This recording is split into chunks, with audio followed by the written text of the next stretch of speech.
بسم اللہ الرحمن الرحیم۔ ایک مولوی صاحب کے سوال کے جواب میں فرمایا کہ اگر صحبت شیخ سے کسی میں شکستگی یعنی اپنی حالت پر افسوس اور تواضع پیدا ہو گئی تو سمجھ لو کہ کام چل گیا، کیونکہ اس طریق میں پہلی منزل یہ ہے کہ فنا کی شان اور شکستگی کی شان پیدا ہو جائے۔ اگر شکستگی نہ پیدا ہوئی تو سمجھ لو کہ بالکل محروم ہے۔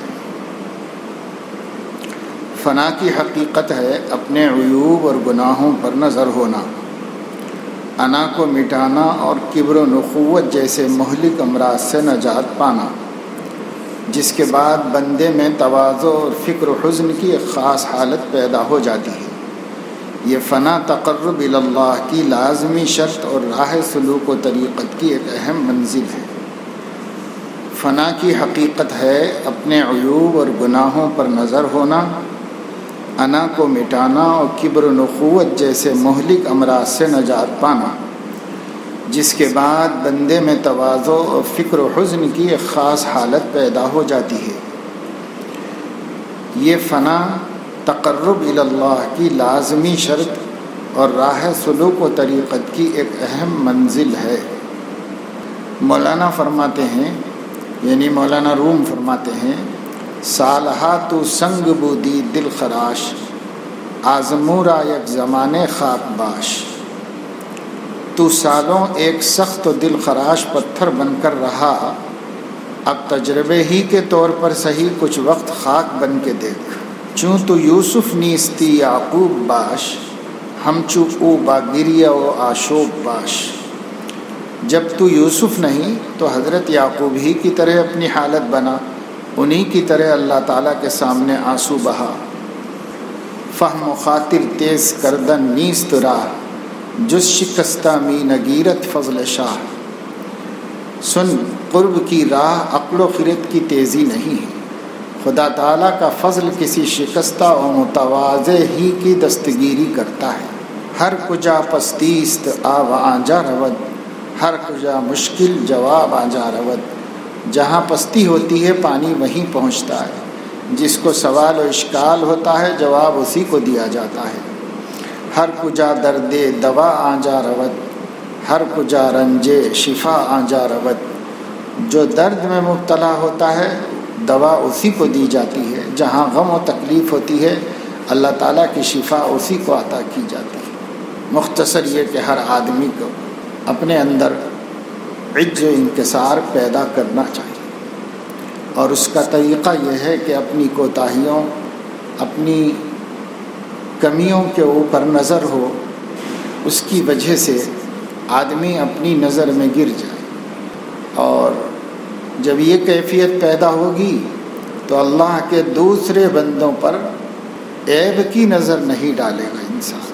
جب بھی کوئی نظر آئے گا تو اس کی خوبی دکھائی دے گی، اس کا عیب دکھائی دیتا ہے جب آدمی کو اپنے عیوب نہیں دکھائی دیتے۔ اس لیے اکثر لوگوں کو یہ شکایت رہتی ہے کہ فلاں ایسا اور فلاں ایسا۔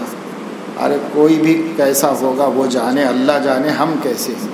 ہماری اللہ کی نظر میں ابھی کتنی قیمت بن گئی ہے، اس پر ہماری نظر کہ اللہ نے ہمیں کتنا قیمتی مان لیا ہے۔ بس اللہ کے ہاں بندہ قیمتی ہوتا ہے جتنا اس کے اندر سے کبر نکل جاتا ہے۔ اللہ تعالیٰ بندے میں تواضع دیکھنا چاہتے ہیں، بڑائی نہیں دیکھنا چاہتے، کیونکہ بڑے تو وہ خود ہیں اور بہت بڑے ہیں۔ اس لیے بندے کو بڑا بن کر کچھ اللہ کو دکھانا کوئی کمال نہیں دکھا سکتا ہو، اس واسطے کہ کوئی اللہ کے مقابلے میں بڑا بن ہی نہیں سکتا۔ تو بندہ اللہ کو تواضع کی صفت سے اپنے کو مقبول بنا سکتا۔ بہت سے بھکاری بھی آپ کو نظر آتے ہیں جگہ جگہ، بازاروں میں، راستوں میں، محلوں میں، بستیوں میں۔ یہ بھکاری جو ہے مصنوعی تواضع اور عجز و نیاز کرتے ہیں، اور آدمی کے جذبہ رحم کو جیت لیتے ہیں۔ آدمی کو رحم آ ہی جاتا ہے اس کے اوپر دیکھ کے، اور اچھے اچھے لوگ جو ہے ان کی مدد کرنے پر، اعانت کرنے پر خود بخود مجبور ہو جاتے ہیں۔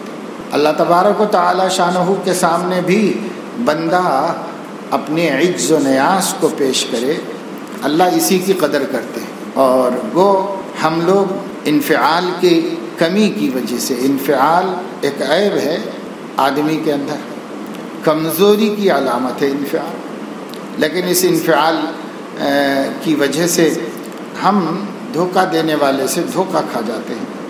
لیکن اللہ تعالیٰ کسی سے دھوکہ نہیں کھاتا، پر اللہ رب العزت کو عز اور بندگی پسند ہے، اس لیے جب کسی میں دیکھتا ہے تو اس کی طرف التفات فرماتا ہے اور اپنی لطف کے ساتھ متوجہ ہوتا ہے. اس لیے حضرت نے فرمایا کہ بھائی اس کے اوپر خاص توجہ سالک کو رکھنا چاہیے.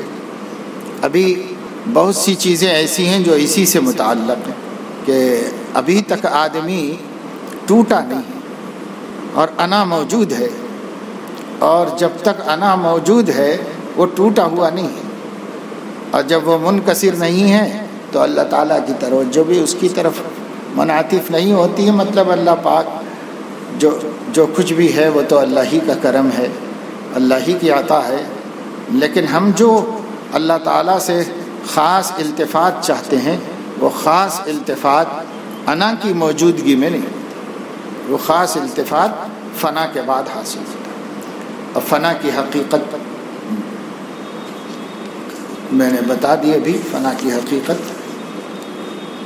کی حقیقت یہ ہے کہ اپنے عیوب اور گناہوں پر نظر ہونا، انا کو مٹانا اور کبر و نخوت جیسے مہلک امراض سے نجات پانا، جس کے بعد لازمی طور پر بندے میں تواضع اور فکر و حزن کی ایک خاص حالت پیدا ہو جاتی ہے. حزن یہی کہ اللہ کو میں پسند آ رہا ہوں کہ نہیں پسند آ رہا ہوں، یہ غم، یہ حزن اس کے اندر پیدا ہو. اور فکر اور حزن، اسی غم کو حضرت پرتاپ گڑھی رحمۃ اللہ علیہ نے بڑی نعمت قرار دیا کہ غم عشق جا کر بھی غم کم نہ ہوگا، کہ پھر غم نہ ہونے کا کیا غم نہ ہوگا. تو یہ غم نہ ہونا بھی ایک مصیبت ہے آدمی کے واسطے، کہ اس کو یہ غم لگا رہے کہ اللہ تعالیٰ مجھ سے راضی ہیں یا نہیں راضی، اس کا غم لگا رہے. یہ بڑی اہم صفت ہے. اسی کی وضاحت حضرت نے پھر مولانا روم کے اشعار کو پیش کر کے، انہوں نے بھی سب یہی بتایا ہے، خلاصہ اس کا بس یہی ہے. اور چند مثالیں دی مولانا روم رحمۃ اللہ علیہ نے. ایک یہ کہ جہاں درد ہوتا ہے اسی کو دوا دی جاتی ہے، جہاں بیماری ہے وہیں پر شفا کی بھیجی جاتی ہے اللہ کی طرف سے. صحت مند کو شفا تو نہیں دی جاتی، اور کسی کو کوئی تکلیف نہیں ہے تو دوا تو نہیں دی جاتی. دوا اس کو دی جاتی ہے جس کو درد ہے، شفا اس کو دی جاتی ہے جس کو مرض ہے. جہاں اشکال ہے، کوئی سوال ہے، جواب اس کو دیا جاتا ہے. مطمئن کو کیا جواب دیا جاتا ہے؟ مطمئن کو کوئی جواب نہیں دیا جاتا. جہاں پانی کی فطرت بھی یہ ہے کہ نشیب ہے اور پستی ہے تو اس طرف میں پانی بہتا ہے. پانی جو ہے وہ دراصل انسان کی زندگی ہے، اتنی بڑی چیز ہے جو انسان کی زندگی کی ضرورت، سب سے بنیادی ضرورت ہے، وہ بھی نشیب کی طرف آتا ہے. اور اگر زمین سر اٹھائے ہوئے ہو تو دوسری طرف چلا جاتا ہے، منہ پھیر کے ادھر نہیں آتا.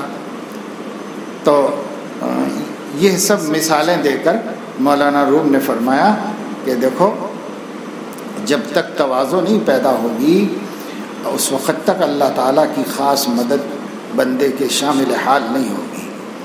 اور فہم و خاطر کا تیز ہونا، یعنی دماغ بہت تیز ہے، بہت ہوشیار چالاک ہے.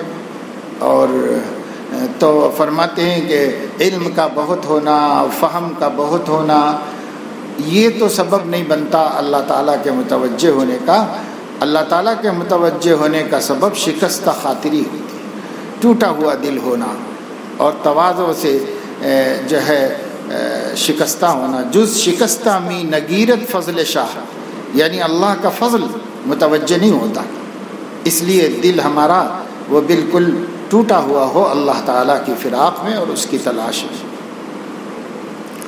ایک صاحب عمائد قصبہ میں سے، یعنی قصبے کے بڑے لوگوں میں سے، ایک صاحب عمائد قصبہ میں سے حاضر ہوئے اور عرض کیا کہ حضرت فلاں ہندو عورت مسلمان ہونا چاہتی ہے،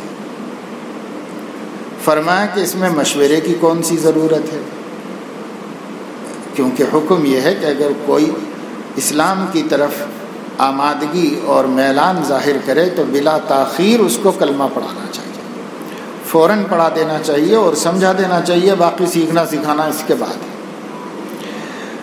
لیکن لوگ شرطیں لگا کے اچھی بات ہے فلاں مولانا کرنے لے جائیں گے، فلاں کریں گے، یہاں لے جائیں گے، وہاں لے جائیں گے، نہانا پڑے گا، دینا پڑے گا، نہانے کا بھی انتظار نہ کرو، فوری پڑھاؤ، اس لیے کہ موت کا کوئی ٹھکانہ نہیں۔ اگر وہ تقاضا ظاہر کرنے کے بعد بھی ہمارے ٹال مٹول میں مر گیا تو ظاہر ہے کہ وہ ذمہ دار کون ہوگا اس کے کفر پہ مرنے کا، اس لیے دیر نہیں کرنے کا حکم ہے، فوری پڑھاؤ۔ اب دل میں بات آئی ہے، اللہ قبول کر لے، بس پڑھا دو اسی سے۔ تو اس لیے حضرت نے ان سے فرمایا کہ اس میں مشورے کی کون سی ضرورت ہے؟ عرض کیا وہ چاہتی ہے کہ یہاں پر حاضر ہو کر مسلمان بنوں، یعنی حضرت کی خانقاہ میں حاضر ہو کر مسلمان بنوں۔ فرمایا کہ تجربے سے یہ معلوم ہوا ہے کہ ایسے موقع پر غیر مشہور شخص مسلمان بنا دے، مشہور شخص کے پاس مسلمان نہ بنے۔ اس میں یہ مصلحت ہے کہ کوئی پوچھے گا بھی نہیں، میری تو ہر حال میں یہی رائے ہے۔ اور ابھی جو بہت ساری پریشانیاں ہوئی نہیں دی شہرتوں کی وجہ سے، کہ تشہیر فلاں، ہر کوئی کہہ رہا ہمارے ہاں اتنے مسلمان ہوئے، ہم اتنے مسلمان بنائے، ہم یہ سب مسلمان بنانا اللہ کو دکھا دیا، اب اس کو چھپانا چاہیے، اپنا عمل اللہ کے سامنے رہے، وہ کسی کے سامنے نہ ہو۔ جب تنظیمیں، تحریکیں، شخصیتیں اس مسئلے میں مشہور ہوتی چلی گئیں تو لوگوں کے حسد کا اور جلن کا اور ان کے عقاب کا سبب بن گئی۔ کہ پہلے لوگ اہل اللہ کی نظر بہت وسیع تھی، حالانکہ اس زمانے میں تو حالات اتنے خراب بھی نہیں تھے، اتنے متعصب حالات بھی نہیں تھے اس دور میں۔ جو بننا چاہتا تھا آسانی سے بن جاتا تھا، اس کو پوچھتا بھی نہیں تھا۔ لیکن پھر بھی حضرت نے فرمایا بہتر یہ ہے کہ مشہور شخص کے بجائے کوئی عام مسلمان کلمہ پڑھا دے اور اپنا دوست بنا لے اور دین سکھاتا رہے، بس ختم۔ تو یہ زیادہ اثر نہیں ڈالے گا سماج کے اوپر، سماج پر۔ تو اس لیے حضرت نے فرمایا میری تو ہر حال میں یہی رائے ہے، اور بہت اہم بات ہے۔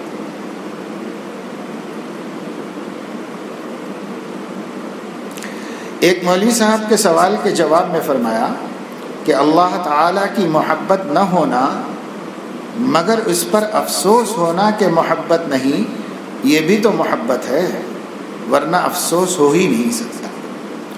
یعنی کسی نے حضرت کو اپنی حالت بتائی کہ مجھے اللہ تعالیٰ سے محبت نہیں معلوم ہوتی، ذرا صحیح بیٹھ جاؤ۔ وہ اوپر بیٹھنا چاہو تو بیٹھ سکتے ہو اس کے اوپر، لیکن نیچے بیٹھ کے ٹیک مت لگاؤ۔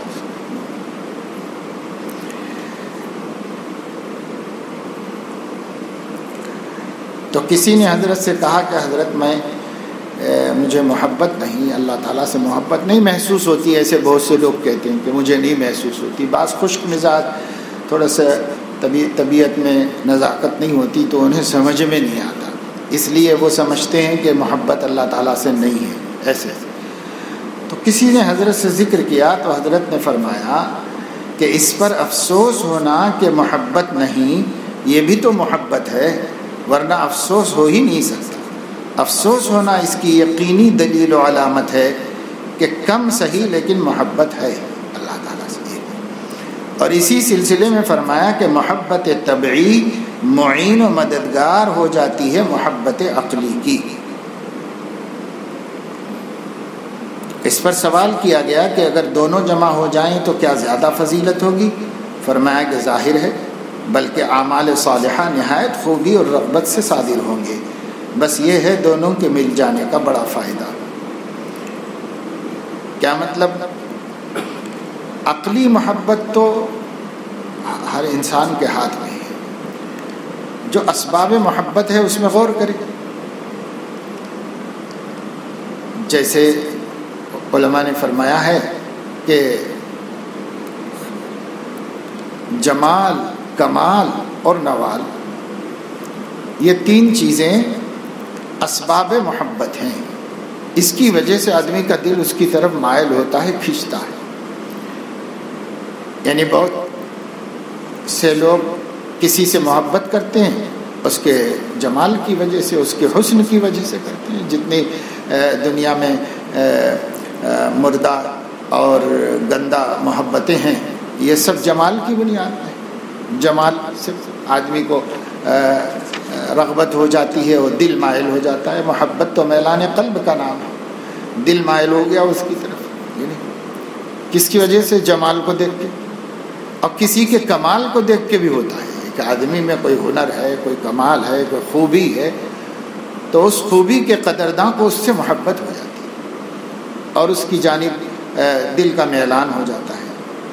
اور تیسری چیز ہے خیر خیرات، جود و سخا. جو آدمی لوگوں کا کس سے بھلائی کرتا ہے، خیر خواہی کرتا ہے، تو اس کی وجہ سے بھی لوگوں کو اس سے محبت ہونے لگتی ہے، وہ محبت ہو جاتی ہے، لوگ چاہنے لگتے ہیں اس کو. نبی پاک صلی اللہ علیہ وسلم میں، صحابہ کرام میں اور تمام اہل اللہ میں یہ تینوں چیزیں پائی جاتی ہیں. پہلی چیز جمال ہے، وہ غیر اختیاری چیز ہے.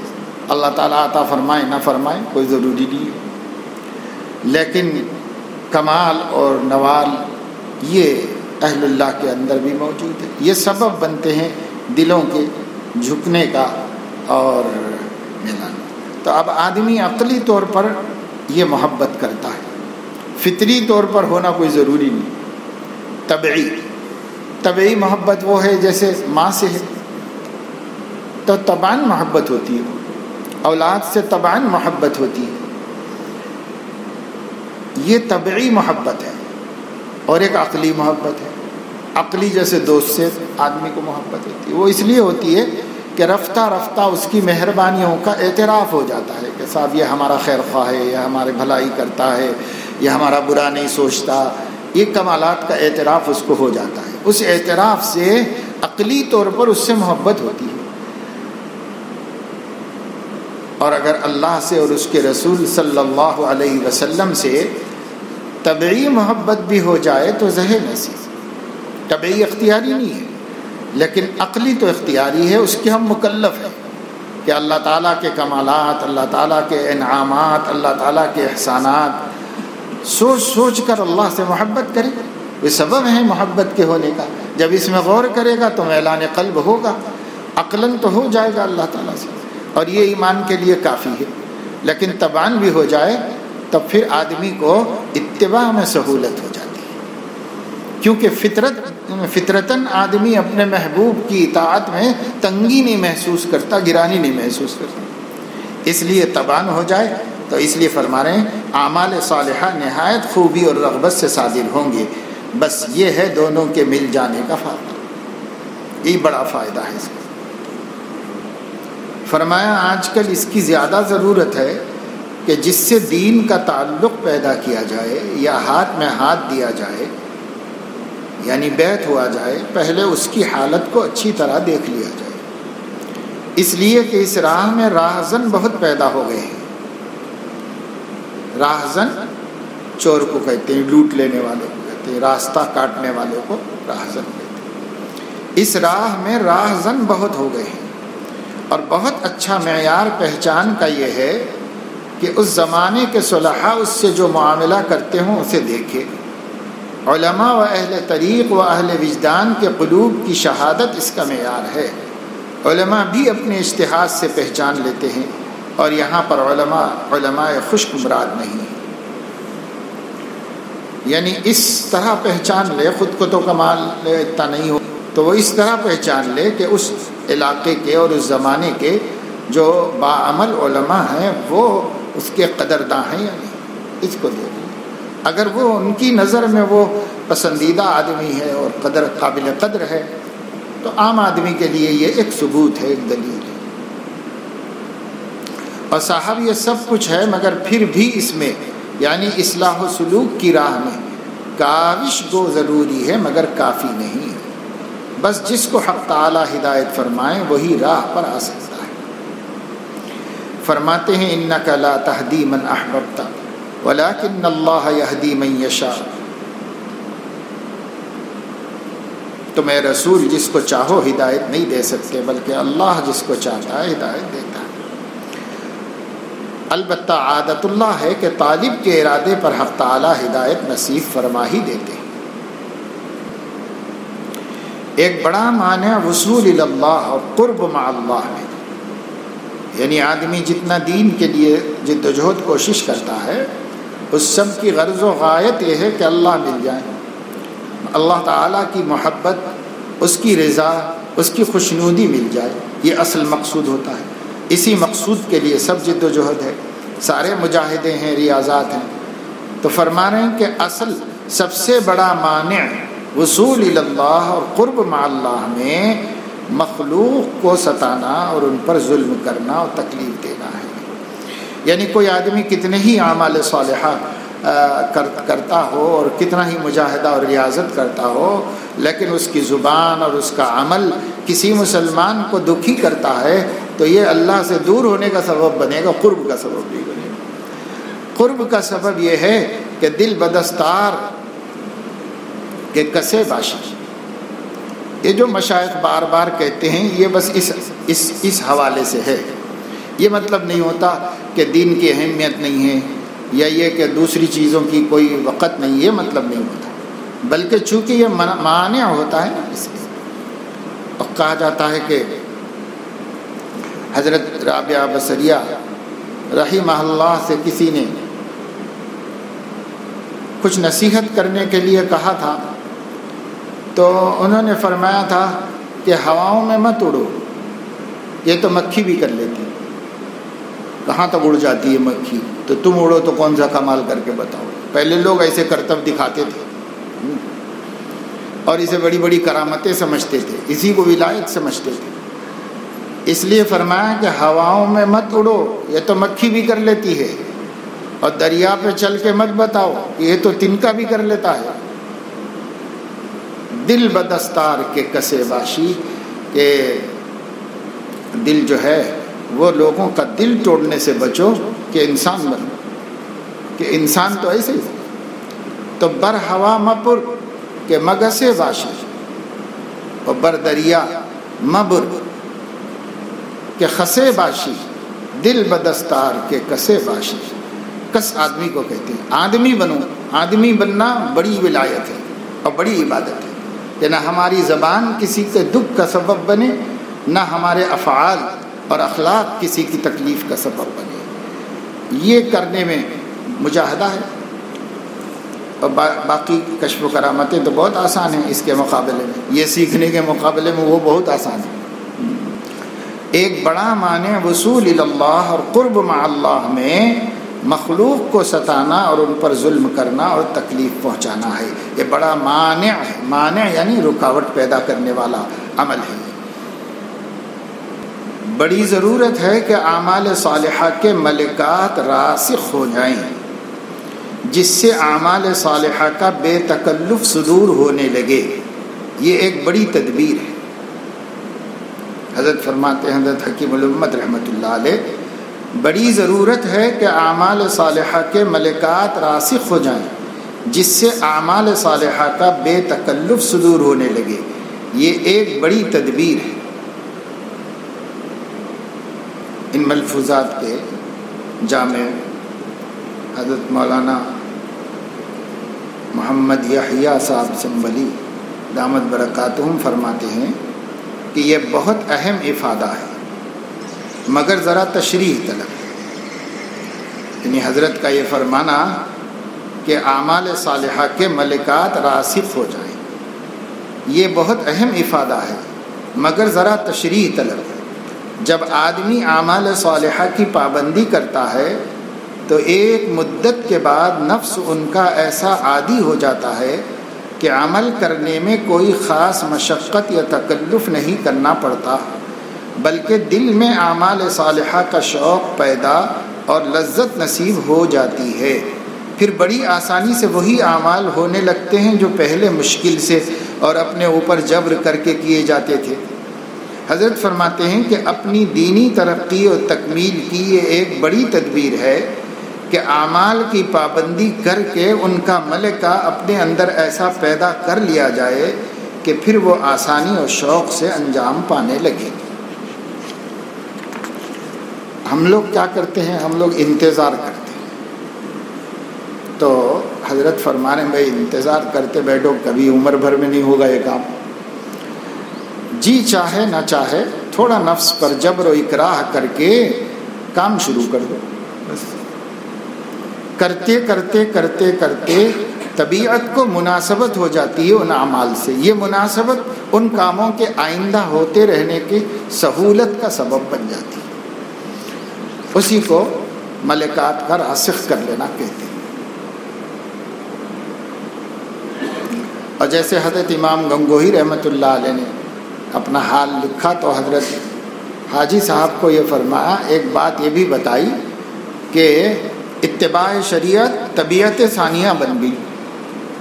یہ مطلب ہے اسے کہ پابندی کرنے سے دل مانوس ہو گیا ہے۔ اب وہ عمل چھوٹتے ہیں تو تکلیف ہوتی ہے، پہلے کرنے میں تکلیف ہوتی تھی، اب چھوٹنے میں تکلیف ہوتی ہے، اس لیے چھوٹنا گوارا نہیں، اس سے ایک خاص محبت ہو جاتی ہے۔ ہم دنیاوی اعتبار سے بھی دیکھیں کہ جو چیزیں ہم نے اپنی عادت بنا لی ہیں تو ان کاموں کا کرنا بہت آسان ہو جاتا ہے، اس میں کچھ زیادہ مشکل نہیں ہے، کیونکہ ہم نے عادت بنا لی ہے۔ شروع میں اجنبی محسوس ہوتی ہے، بعد میں آسانی سے کرنے لگتی ہے۔ کتنے لوگ ہیں جو باہر جاتے ہیں، بیچارے نوجوان سب خاندان گھر بار چھوڑ کر کے اب وہاں روتے رہتے ہیں، رات بھر بستر تکیے پہ سر رکھ کے روتے رہتے ہیں، اماں کو یاد کر کے، بہنوں کو یاد کر کے، گھر کو یاد کر کے روتے رہتے ہیں۔ اور جو کام لگاتے ہیں بڑی مشقت کے کام ان کو مل جاتے ہیں بسا اوقات، وہ مشقت کا کام کبھی گھر پہ کیا بھی نہیں، لیکن اب کرنا ہی کرنا ہے، مجبوراً کر رہے ہیں، جو ملا کھا رہے ہیں، جو ملا کر رہے ہیں، کرتے کرتے کرتے مہینہ 2 مہینہ 3 مہینے کے بعد جو ہے وہی کام بغیر کسی جبر و اکراہ کے خوشی خوشی کرنے لگتے ہیں، کیونکہ اب مانوس ہو گئے ہیں، اب طبیعت اس سے مانوس ہو گئی، اگرچہ کہ مجاہدے تھے وہ، لیکن اب طبیعت مانوس ہو گئی اور ساتھ کر رہے ہیں، لگے ہوئے ہیں، کر رہے ہیں، ایسا ہوتا ہے۔ ایک صاحب ہمارے ہاں پڑھایا کرتے تھے، تو کوئی شیخ مل گیا تو اس کو ضرورت تھی، اس کے ساتھ چلے گئے۔ میرے سے پوچھا تو میں نے کہا جب تمہارے دل میں آ گیا ہے جانا تو چلے جاؤ، اس واسطے کہ اب جی نہیں لگے گا دوسرے کام میں، اس لیے چلے جاؤ بہتر ہے۔ تو وہ چلے گئے۔ وہاں جانے کے بعد 2-3 سال ہو گئے تھے، اس کے بعد ہم ایک مسجد میں نماز پڑھنے کے لیے گئے، تو وہ مسجد میں ملے حافظ صاحب، اور مل کے کہنے لگے کہ خیر ملاقات ہوئی، خوش ہوئے۔ پھر اس کے بعد میں نے کہا بھائی نماز پڑھنے رک گئے تھے، ہم کہیں اور جا رہے ہیں، تو وہاں نماز پڑھنے رک گئے تھے، تو پہلے سنتیں پڑھنے کے بعد تھوڑی دیر یہاں جالی کے پاس ٹھہری آ کے، تو میں وہاں ٹھہرا۔ وہ کام کر رہے تھے اصل میں حمالی و مزدوری کا، تو ایک عربیہ میں وہ سامان اٹھا کے لے جانے کی جو چھوٹی سی گاڑی ہوتی ہے، اس میں بہت سے کارٹون اوپر تک بھرے ہوئے، اس کو ڈھکلتے ہوئے لے کے آ رہے تھے۔ تو وہ جالی کے پاس تک آئے اور بولے کہ آرام سے پنکھوں کے نیچے بیٹھ کے قرآن پڑھانے کی قدر نہیں کرنے کا یہ انجام آپ کو بتانا چاہ رہا تھا۔ تو میں نے کہا کہ بھائی دیکھ لیا میں، ٹھیک ہے۔ پھر وہ بیچارے آگے لے کے چلے گئے سب، بولے میرا کام ہی یہ ہے کہ لوڈنگ ان لوڈنگ ہے، بس ٹرکس یہاں تک آتے ہیں، دکانوں تک نہیں جاتے، تو وہاں سے مال لانا، یہاں دینا، بھرنا ٹرکوں میں، اور جو ٹرک آیا ہے وہ مال خالی کر کے وہاں پہنچانا، یہ کام کرتا ہوں یہاں۔ لیکن میں یہ بتا رہا ہوں کہ دیکھیے شروع میں تو کتنی تکلیف ہوئی ہوگی ان کو اس کام کے لیے، ذرا طبعی اعتبار سے بھی نرم و نازک آدمی ہی تھے وہ، لیکن اتنی تکلیف اب اٹھاتے اب کر رہے ہیں، ساتھیوں کے ساتھ ہنستے بولتے کر رہے ہیں، لا رہے ہیں لے جا رہے ہیں، لا رہے ہیں لے جا رہے ہیں۔ اس کو کہتے ہیں کسی چیز کی عادت بننا. عادت بننے کے بعد سہل ہو جاتا ہے کام، مشکل نہیں رہتا. اسی طرح جب ہم اچھی صفتوں کو شروع میں جی لگے نہ لگے زبردستی پابندی کریں گے اور اتنی کر لیں گے کہ وہ ہماری طبیعت مانوس ہو جائے اس سے. جب طبیعت مانوس ہو جائے گی تو وہ اب مشکل نہیں، اب آسان کام ہو جائے. اسی لیے لوگوں کو گناہ بھی شروع میں مشکل ہوتے ہیں مگر بعد میں بہت شوق سے کرتے ہیں. انہی کو دیکھ لیجئے، پھر تھوڑی ہمت کر کے نیکی کے اوپر محنت کیجئے. نیکی بھی شروع میں مشکل دکھے گی، پھر جب عادت بنے گی آسان ہو جائے گی. تو اسی کو اعمال کے ملکہ کو راسخ کرنا کہتے ہیں. ایک صاحب نے عرض کیا کہ حضرت اگر مفید باتیں ہوں تو کیا ان کی کثرت سے بھی تکدر ہوتا ہے؟ یعنی دل میں میلا پن آتا ہے. دل کے میلے پن اور گندگی سے اللہ تعالیٰ کی یاد میں دل نہیں لگتا اور نیک اعمال سے طبیعت میں وحشت ہو جاتی ہے. تو کیا مفید باتوں کی کثرت سے بھی دل میں میلا پن آ جاتا ہے؟ یہ سوال تھا ان کا. کیونکہ یہ تو معلوم تھا کہ غیر مفید باتوں کی کثرت سے یہ اثر ہوتا ہے. جب دل میں تکدر یعنی میلا پن آتا ہے تو پھر اللہ کی یاد میں جی نہیں لگتا، دل نہیں لگتا. تو میلا پن سے بچانے کے واسطے فضولیات سے زبان کی حفاظت ضروری ہے. تو جو صاحب پوچھ رہے تھے وہ یہ پوچھ رہے تھے کہ بیکار اور غیر ضروری اور لایانی باتیں تو ہیں، یہ تو ٹھیک ہے، یہ سمجھ میں آ رہا، لیکن اشکال اس میں ہے کہ اگر کوئی مفید اور اچھی اور کارآمد باتیں ہوں تو کیا ان کی کثرت سے بھی تکدر ہوتا ہے؟ یہ سوال حضرت سے وہ کر رہے ہیں. فرمایا ہاں اگر بلا ضرورت ہو. حضرت شیخ فرید الدین عطار فرماتے ہیں دل ز پر گفتن بمیرت در بدن، دل ز پر گفتن بمیرت در بدن گرچہ گفتارش بود در عدن. در موتی کو کہتے ہیں اور عدن مقام کا نام ہے. وہاں کے موتی بہت مشہور تھے تو اس لیے ان کو در عدن کہتے ہیں. نہایت قیمتی موتی کو در عدن کہتے ہیں. تو شیخ فرید عطار فرما رہے ہیں دل زیادہ باتیں کرنے سے بدن میں مر جاتا ہے اگرچہ کہ اس کی باتیں عدن کی موتیوں کی طرح قیمتی کیوں نہ ہو. یہ تو حضرت نے اس بات پہ جواب دیا. فرمایا ہاں اچھی باتیں بھی اگر بلا ضرورت ہوں تو اس سے بھی قلب میں تکدر پیدا ہوتا ہے. ضرورت پر بولو، ضرورت پر بولنا تو ٹھیک ہے، مفید ہے، نقصان دہ نہیں، لیکن بے ضرورت اچھی باتوں کا کرنا بھی دل میں تکدر پیدا کرتا ہے. دل ز پر گفتن بمیرت در بدن گرچہ گفتارش بود در عدن. زیادہ بولنے سے دل مردہ ہو جاتا ہے چاہے اس کی گفتگو جنت ہی کے بارے میں کیوں نہ ہو. جو کلام بھی غیر ضروری ہو اس سے قلب میں کدورت ہوتی ہے اور ضروری چیز کا معیار یہ ہے کہ اگر وہ نہ ہو تو کوئی ضرر مرتب ہو. جو کلام بھی غیر ضروری ہو اس سے قلب میں کدورت ہوتی ہے اور ضروری چیز کا معیار یہ ہے کہ اگر وہ نہ ہو تو کوئی ضرر مرتب ہو. مدارس دینیہ میں صنعت و حرفت کے بارے میں حضرت نے فرمایا کہ مدارس دینیہ میں میری رائے ہے کہ صنعت و حرفت ضرور تھوڑی سی ہونی چاہیے. صنعت حرفت یعنی ہنر، پیشہ، کوئی سا پیشہ، چھوٹا موٹا پیشہ ہونا چاہیے تاکہ اہل علم دنیا داروں سے مستغنی رہے. ایک مولوی صاحب نے عرض کیا کہ حضرت واقعی اس میں بڑی حکمت ہے. فرمایا کہ جی ہاں بڑی عمدہ چیز ہے بشرطے کہ تابع کے درجے میں ہو، کیونکہ احتیاج کی حالت میں اکثر اہل علم مالداروں سے مغلوب ہو کر بگڑ جاتے ہیں. ایک سلسلے گفتگو میں فرمایا کہ حضرت حاجی صاحب رحمۃ اللہ علیہ اپنے متعلقین کی بے حد دلجوئی فرمایا کرتے تھے، بہت ہی شفیق تھے. میں جب مکہ معظمہ سے واپس ہوا تو حضرت حاجی صاحب نے فرمایا کہ مولانا رشید احمد صاحب سے کہہ دینا کہ یہاں پر لوگ آپ کی بہت شکایت کرتے ہیں مگر میں نے آپ کی نسبت ضیاء القلوب میں جو لکھا ہے وہ الہام سے لکھا ہے، وہ الہام بدلا نہیں، اس لیے لوگوں کی شکایت کا مجھ پر کوئی اثر نہیں. آپ اطمینان سے بیٹھے رہو. اور یہ بھی فرمایا کہ میری دوستی آپ کے ساتھ اللہ کے واسطے ہے، جیسے اللہ کو بقا ایسے ہی حب فی اللہ کو بھی بقا ہے۔ میں گنگوہ پہنچا اور جا کر عرض کیا کہ حضرت کا کچھ پیام لایا ہوں۔ حضرت گنگوہی پر یہ سن کر ایک ایسی کیفیت پیدا ہو گئی جیسے خوف و رجا کے درمیان کی حالت ہوتی ہے۔ یہ خیال ہوا کہ نامعلوم کیا فرمایا ہوگا۔ حجرے میں تشریف لے گئے، میں بھی ہمراہ ہو گیا۔ میں نے سب عرض کیا کہ حضرت نے یہ فرمایا ہے۔ بس شروع ہی سے شگفتگی حضرت پر آ گئی اور بہت خوش ہوئے۔ اب فرمایا بھائی ہم تو توکل کیے بیٹھے ہیں، لوگ جو چاہیں کرے۔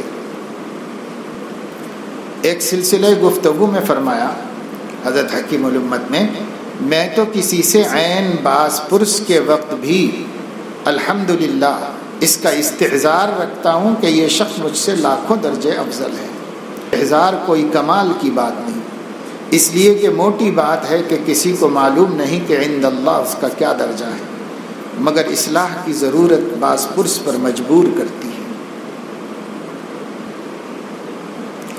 فرمایا کہ ہر وقت آدمی کو اپنے نفس کی دیکھ بھال اور نگرانی میں لگا رہنا چاہیے۔ یہ نفس کم وقت ہر رنگ میں مارتا ہے، حتیٰ کہ دیندار کو دنیا میں دین کا رنگ دکھا کر مبتلا کر دیتا ہے۔ سخت ضرورت ہے نگرانی کی، کسی کو بھی بے فکر نہ ہونا چاہیے۔ اس پر تفریعاً ایک حکایت بیان فرمائی کہ حضرت شاہ عبد القادر صاحب کو ایک غریب آدمی نے ایک ڈھیلا پیش کیا۔ ایک ڈھیلا یعنی آدھا پیسہ پیش کیا۔ حضرت شاہ عبد القادر صاحب رحمۃ اللہ علیہ نے یہ عذر کیا کہ تم غریب آدمی ہو، تم سے کیا لیں گے؟ وہ بیچارہ خاموش ہو گیا، مگر حق تعالیٰ کو یہ بات ناپسند ہوئی۔ حضرت شاہ صاحب کے فتوحات بند ہو گئے، یعنی رزق کی آمد رک گئی۔ فکر ہوئی، غور کیا، دعا کی، قلب پر وارد ہوا کہ اس ڈھیلے کو لوٹانے سے ایسا ہوا، اس شخص سے وہ ڈھیلا مانگو۔ چنانچہ مانگا، جب فتوحات کا دروازہ کھلا۔ بعض لوگ فخر کرتے ہیں کہ معاصی پر بھی ہماری نسبت باطنی باقی رہتی ہے۔ وہ آنکھیں کھولیں کہ حضرت شاہ عبد القادر صاحب پر کیسی بات پر عتاب ہو گیا جس میں معصیت کا شبہ بھی نہیں تھا، لیکن واقع میں عتاب کی بات ضرور ہوگی۔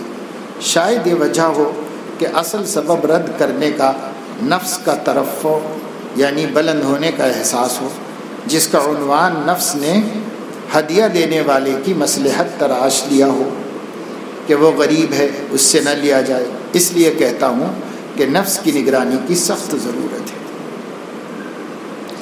فرمایا کہ کوئی کیا زہد و تقوی کا دعویٰ کر سکتا ہے، کیا کوئی علم پر ناز کر سکتا ہے؟ وہاں ناز سے کوئی کام نہیں چل سکتا، نیاز کی ضرورت ہے۔ یہ مسئلہ حضرت حاجی صاحب کے ہاں حل ہوا کہ نفس کی تلبیس سے بعض اوقات ضروری پہلو تک بھی نظر نہیں پہنچتی۔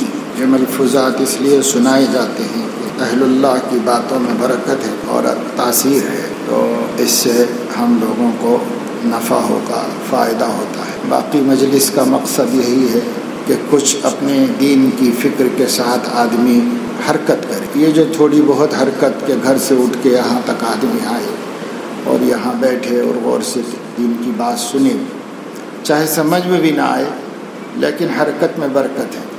اللہ رب العزت نے، اللہ جانتا ہے کہ بندے نے اپنا کام چھوڑ چھاڑ کے یہاں وقت کیوں فارغ کیا، یہاں کیوں گیا، کیوں جا کے بیٹھا، اللہ کو معلوم ہے۔ جب اس میں ہمیں کوئی دکھانا نہیں ہے اور جب اس میں ہمارا کوئی دنیا کا فائدہ نہیں ہے تو ظاہر نیت یہی ہے کہ بھئی ہمارے دین میں ترقی ہو، پختگی آئے۔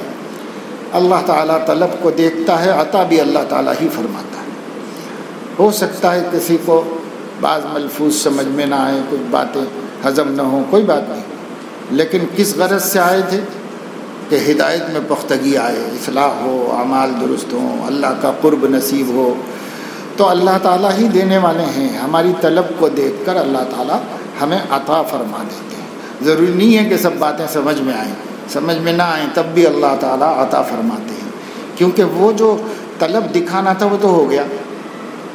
وہ ان باتوں کے سمجھنے پہ موقف نہیں ہے، وہ گھر سے اٹھ کے یہاں پہنچنے پر اللہ نے دیکھ لیا کہ بھائی یہ آدمی گھر میں بیٹھ سکتا ہے، یہ آدمی ہوٹل میں چائے پانی کر سکتا تھا، یہ آدمی یہاں جا کے کیوں بیٹھا ہوا ہے، یہ مجھے چاہتا ہے، میری محبت چاہتا ہے، تو اللہ تعالیٰ عطا فرمائیں گے، ان کو بھی التفات ہوگا۔ اور اللہ کا التفات فرمانا اللہ کی طرف سے محبت ہے، یہ ہماری طرف سے محبت ہے کہ اللہ کے لیے تھوڑا سا ایثار کر لیا، قربانی دے دی۔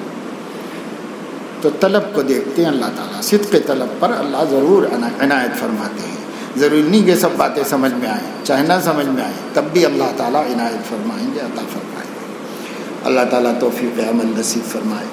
سبحانک اللہم و بحمدک، اشہد ان لا الہ